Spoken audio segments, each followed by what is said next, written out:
U mene je bio uperen pištolj. Osjećala sam se paralizovan. Nisam mogla da mislim, govorim, vrištim. Imala sam samo jednu misao u glavi. Zašto u školi ne predaju samoodbranu? Kada sam uspjela da skrenem pažnju sa rupe na pištolju, imala sam hrabrosti da pogledam tog negativca u oči. To je bilo najšokantnije od svega. Čak i činjenica da sam noću hodala kao zombi i kopala po zemlji nije moglo da se uporedi sa onim što sam videla trenutno. Želela sam da zatvorim oči i da ih više nikada ne otvorim. Bilo je čak bolno i razmišljati o tome šta se događa. Nismo očekivale takav razvoj događaja kada smo silazile dole u neku tajnu odaju pod zemljom.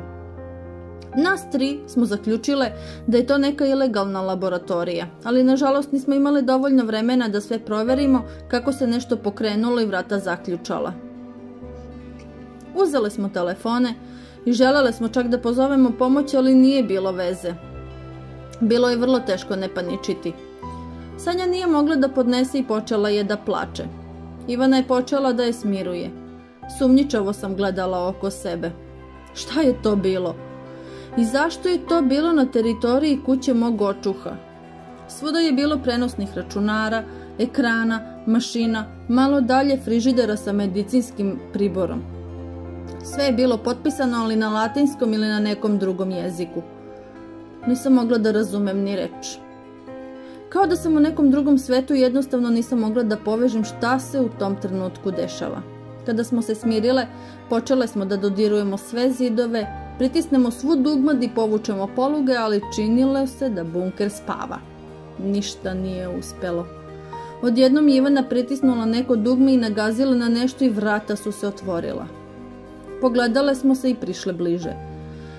Bilo je puno zlata, novčića i nakita. Riznica kleptomanaka. Zašto bi nekome trebalo toliko zlata? Sanja je drhtala i udarila leđima u vrata, a otvorila su se još jedna vrata. Voljela bih da ostanu zaključana. U sredini sobe bilo je puno medicinske opreme i hirurški sto. To je bio trenutak kada smo se skoro potpuno onesvestile. Na stolu je ležao čovek. Imao je mnogo cevi povezane sa sobom.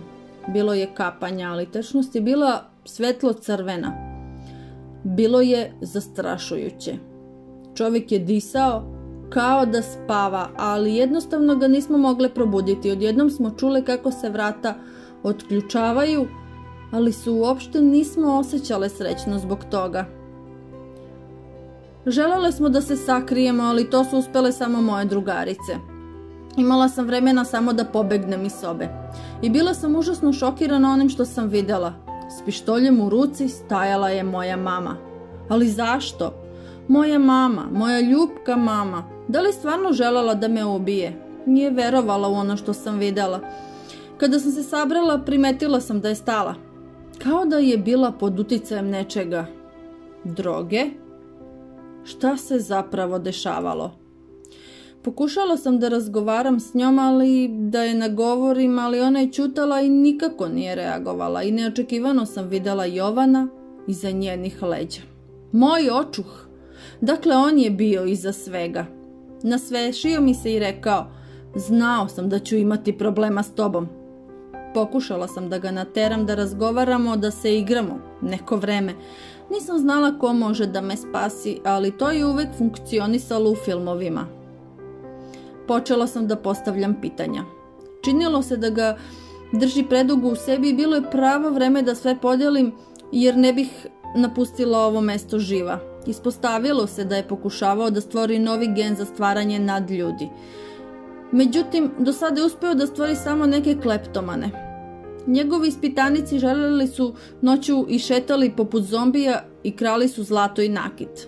Bili su programirani da pretražuju kao detektor metala i morali su sve da donesu ovde.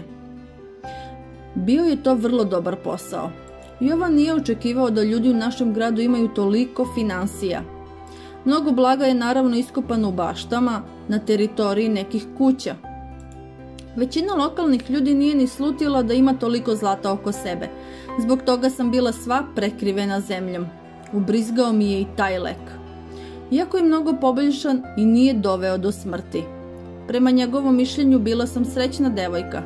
Međutim, nisam se osjećala srećno zbog toga. Ugledala sam mamu i primetila da je počela da trepće. Činilo se da dolazi sebi.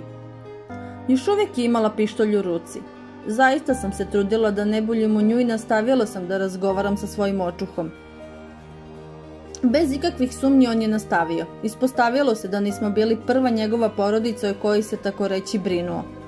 Tako ljubazan čovek. Već je izgubio račun ako smo mi 7. ili 8. porodica. Bio je samo jedan problem. Svi su umrli od njegovih eksperimenata. Morao je da promeni grad, pa čak i zemlju, da bi izbegao bilo kakve sumnje. U tom trenutku iskrenosti začuo se pucanj. Moja mama je bez dodatnih objašnjenja pucala u njega. Zapravo pucanj nije bio smrtonosan. Nagovorila sam mamu da ga ne ubije jer nas je morao pustiti iz ove laboratorije. Sa puškom, krvavi, ali pritisnuli smo potrebnu kombinaciju dugmadi i vrata su se otvorila. Nazvala sam Sanju i Ivanu i svi smo izašli iz tog strašnog mesta. Napolju je već bio mrak. Iskreno govoreći prilično zastrašujuće. Osjećale smo se prestravljeno jer smo znale da okolo šetaju neki zombiji i još uvijek su bili pod kontrolom mog očuha. Odmah smo pozvale policiju. Kada su stigli bili su oduševljeni. Ispostavilo se da je 5 gradova tražilo tog čoveka. Bila je čak i novčana nagrada za njegovo hapšenje. Društvo, srećom uspjeli smo da preživimo tu avanturu. Sada mama i ja moramo kod mnogo lekara da bismo se lečile od tog štetnog leka. Pazite na sebe i čuvajte se.